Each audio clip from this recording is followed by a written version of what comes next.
হামজা লাম জবর আল্লাহ, আলিফ জবর লা, জবর পরে খালি আলিফ, এক আলিফ টান।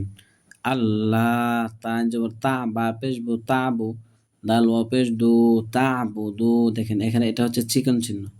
যদি চিকন চিহ্ন থাকে তাহলে 3 আলিফ টান দিতে হবে। আর মোটা চিহ্ন থাকলে, এই যে এখানে মোটা চিহ্ন, এই মোটা চিহ্ন 4 আলিফ, আর চিকন চিহ্ন 3 আলিফ টান দিবেন।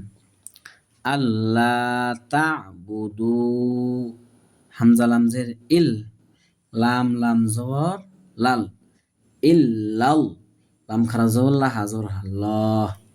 তাহলে কি হবে? এই লাম যায়া এই লামরে ধরবে এবং খারা জবর এবং পরে অক্ফ, এই কারণে 3 আলিফ টান হবে।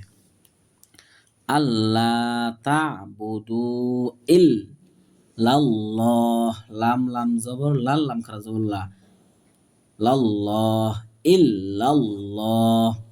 আল্লাহ তা'বুদু ইল্লাল্লাহ, আল্লাহ তা'বুদু ইল্লাল্লাহ।